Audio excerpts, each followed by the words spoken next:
મિત્રો, અગાઉ આપણે શિક્ષણના અલગ અલગ ક્ષેત્રો જોયા. તે મુજબનું એક નવું ક્ષેત્ર છે શૈક્ષણિક સંશોધક, જેને એકેડેમિક રિસર્ચર પણ કહીએ છીએ.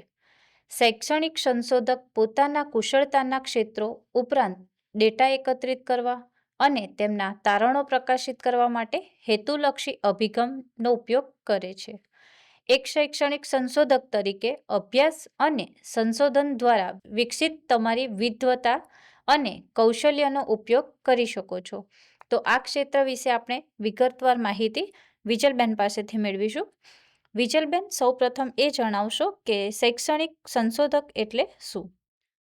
શૈક્ષણિક સંશોધકો એક એવા તજજ્ઞો છે જેઓ મૂળ ઉચ્ચ સ્તરીય સંશોધન કાર્ય હાથ ધરે છે, જે નવા જ્ઞાનનું સર્જન કરે છે અને વર્તમાન સમજણને આગળ ધપાવે છે.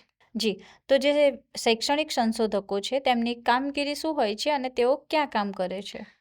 તેઓની કામગીરીની વાત કરીએ તો સંશોધકો ડેટા એકત્રિત કરવા અને તેમના તારણો પ્રકાશિત કરવા માટે હેતુલક્ષી અભિગમોનો ઉપયોગ કરે છે, અને તેઓ જાહેર અને ખાનગી યુનિવર્સિટીમાં ઉચ્ચ શિક્ષણ પૂરું પાડતી સંસ્થામાં કામ કરી શકે છે.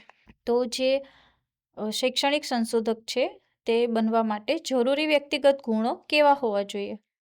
જરૂરી વ્યક્તિગત ગુણોની વાત કરીએ તો જો તમે લેખન કૌશલ્ય ખૂબ સારું ધરાવો છો, વિગતો ઉપર ધ્યાન આપી શકો છો, વસ્તુઓનું વિશ્લેષણ કરવું ગમે છે, તેમજ મુદ્દાઓ વિશે ચર્ચા કરવાનું પસંદ છે, તો શૈક્ષણિક સંશોધક ખૂબ જ સારો કરિયર ઓપ્શન છે.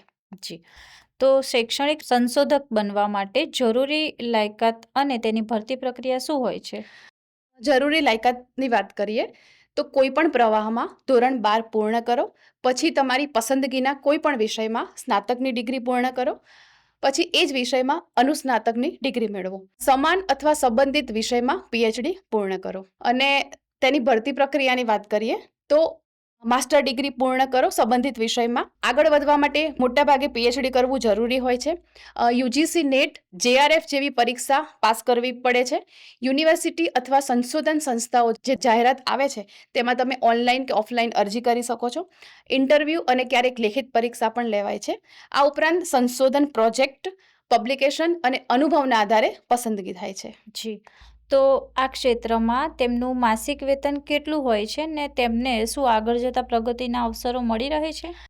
સરકારી ક્ષેત્રમાં સરકારશ્રીના પગાર પંચ મુજબ હોય છે, અને ખાનગી ક્ષેત્રમાં લાયકાત અને અનુભવ પ્રમાણે અલગ અલગ હોય છે. અને તેના પ્રગતિના અવસરની વાત કરું તો જુનિયર રિસર્ચર પછી સિનિયર રિસર્ચર તરીકે કામ કરી શકાય છે. તો આ ક્ષેત્રમાં આગળ વધવા માટે શિષ્યવૃત્તિ કે કોઈ યોજનાનો લાભ મળે છે ખરા? ઉચ્ચ અભ્યાસ માટે રાષ્ટ્રીય શિષ્યવૃત્તિ પોર્ટલ scholarship.gov.in તેમજ ડિજિટલ ગુજરાત gov.in તેમજ શૈક્ષણિક લોન માટે પીએમ વિદ્યાલક્ષ્મી પોર્ટલ પરથી માહિતી મેળવી શકો છો. જી, તો મિત્રો, આ સંદર્ભે ક્યાં અભ્યાસ કરવાનો થઈ શકે છે તેમાં સફળ થયેલા વ્યક્તિઓની સાફલ્ય ગાથા તથા કેરિયર કાર્ડની લિંક અને આ હોદ્દાની વધુ માહિતી આપ આ વિડીયોના ડિસ્ક્રિપ્શન બોક્સમાંથી મેળવી શકો છો. આશા છે કે આ માહિતી આપને ઉપયોગી રહેશે. ધન્યવાદ.